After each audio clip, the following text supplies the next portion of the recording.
Capone's Prime Cuts. Welcome to TBone Capone's Prime Cuts. I'm T-Bone. You're in the HQ. Hey, today's episode has been brought to you by Bull City Street Foods, the best damn street food out of a truck you could possibly get. Durham, North Carolina. See Harry Mons. Tell him T-Bone sent you. He might even hook you up with a discount. And also the Top Bananas from the Tops Kick app. They are constantly sponsoring me with giveaways, just taking care of me in various ways. Not those kind of ways. But you know what I'm saying. They hooked me up and I really appreciate it. Let's get to the show. Swing and miss. The swing and miss this week is very simple. I have an episode that you guys absolutely love called the Top 10 Worst Trades of the Week. Now, I think you guys just love it because of the banter, which is cool because that's why I like doing them. But the problem is I put a trade in back-to-back episodes that was the same trade. So I shouldn't have done that. It was a quality assurance miss on my part, that's for sure. So I'll make sure to try to get better with that. We all make mistakes. Like I said, I'm not perfect. I've never claimed to be, and I'll own up to my shit as well. We both like sports. Let's talk about it. Sports talk time. Let's talk a little sports. Look, you know I'm in the Seattle jersey. You know my connection with Seattle. Love the Sounders, love the Mariners, and the Seahawks. I'm a Bengals fan through and through, though. That's my team no matter what. But they are one of my picks this week, so I went with that jersey. So let's go into the NFL picks. I'm going to tell you to take the Patriots over the Chiefs, and I'm glad the Patriots coach had a black eye. I'm not a fan of Belichick. You guys know that. But I really think they're going to handle the Chiefs. Take the Packers over the Cardinals. Look, I know the Cardinals are the romantic pick here, no doubt about it. The Packers are 7-point underdogs and shouldn't even be in the game, right? They should have lost last week. But that's a typical Packer season right there, all right? Aaron Rodgers is going to lead him past the Cardinals with his experience. And then take the Seahawks over the Panthers. And again, I'm basing it on playoff experience only. Cam Newton, he should win. He should win. This is going to be a tough game. This is going to be a hard-hitting game. People are going to get hurt in this game. No doubt about it. I'm telling you, take the Seahawks and take the Broncos over the Steelers. Not because I hate the Steelers, but it's really not. The Steelers just have too many question marks. They have Ben with the shoulder issue. They've got Antonio, whatever his name, with the concussion, right? Antonio Brown. So we don't know exactly who's going to be on the field against the Broncos, but we do know Peyton's playing, and we do know it is at Mile High Stadium. So look out for that. I also promised you college basketball picks. So what I'm going to do is up until my March Madness special, I'll give you one pick a week. Here's my pick for college basketball this week. I'm going to tell you to take Syracuse over Wake Forest, and here's why. Jimmy Boeheim's back from his suspension. Okay, he's fired up. I think one of the best things he could have done was taken a step back from his team, watched them from afar, and now, as the true genius coach he is, will work on their weaknesses. And I think this team will rally and actually make it to the big dance, and that will be fun to watch. And it starts right here. It should have started against North Carolina, but they're a tough team. But look, take Q's over Wake Forest. Now, soccer, BPL action. You want to place some bets? I'm telling you, take Everton over Chelsea. Why? Everton's in form and Chelsea's not. Bottom line. Everton is playing stellar soccer right now. You know, if it wasn't for a few defensive miscues, they would be up there in the standings. They're a good, quality team.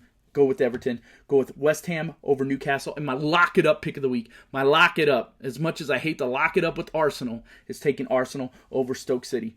Oh, also my lock it up pick for the NFL, just so you know, was the Broncos over the Steelers. Okay, so those are my picks this week, and that's sports talk.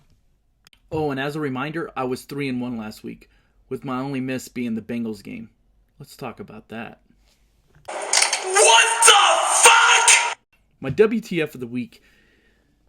It's an emotional WTF, no joke about it. It's not one of those fun ones. It's not about pocket pussies or anything, so sorry to disappoint you.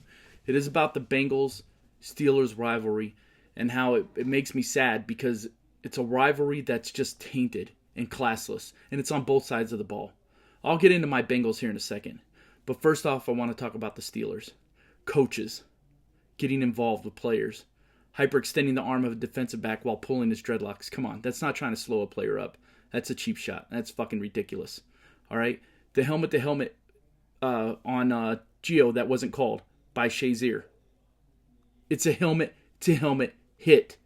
There's no way you can tell me it wasn't legal. The NFL fucked it up. The NFL put a crew in that couldn't handle that game. Okay? And that's all I'm going to say about the Steelers. Steelers won the game. They're moving on. And you know what? The better team won. Not the better talent, but the better team, and here's why. We have a coach that cannot control his team. Cincinnati should have fired his coach right after the fucking game.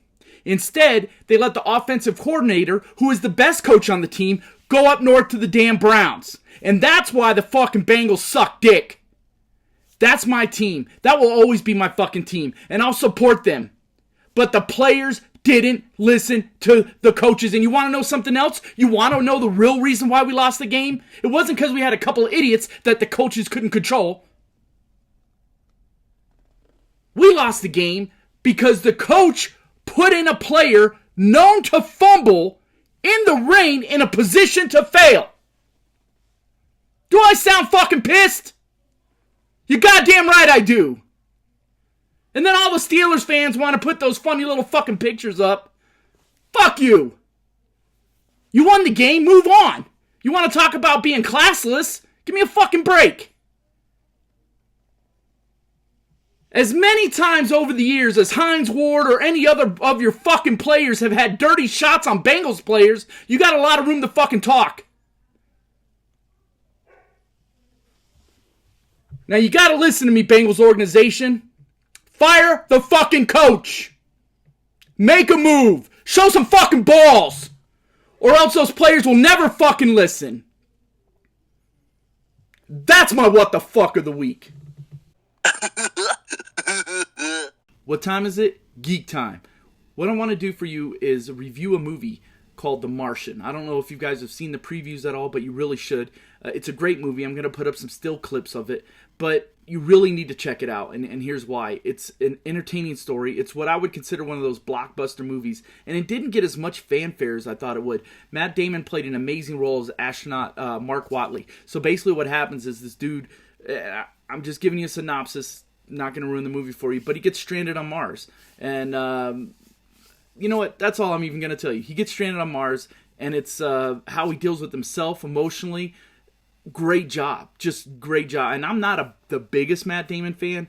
He did an amazing job in this role. Amazing job. So check it out. Check out the preview. If you want a movie for this weekend, you can get it on iTunes, I know.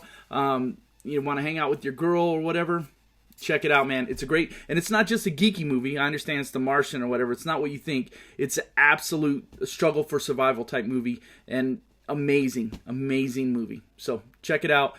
Oh, by the way, 4 pork chops out of possible 5. Come on, that's pretty good, right? 4 pork chops. You remember my rating system, right? 4 pork chops. Check it out. Thank you for watching this edition of TBone Capone's Prime Cuts. Now, I took 5 questions with T-Bone out of the Prime Cuts segment, and it's going to be its own episode on Wednesdays. So now you have an episode almost every day of the week. And it's cool because they'll cut down the Prime Cuts segment. I'm trying to keep it under 10 minutes. I hope you guys like it. Please, thumbs up. Please comment. Keep in touch with me. Thanks for helping me grow. Until next time, T-Bone out. Like and subscribe.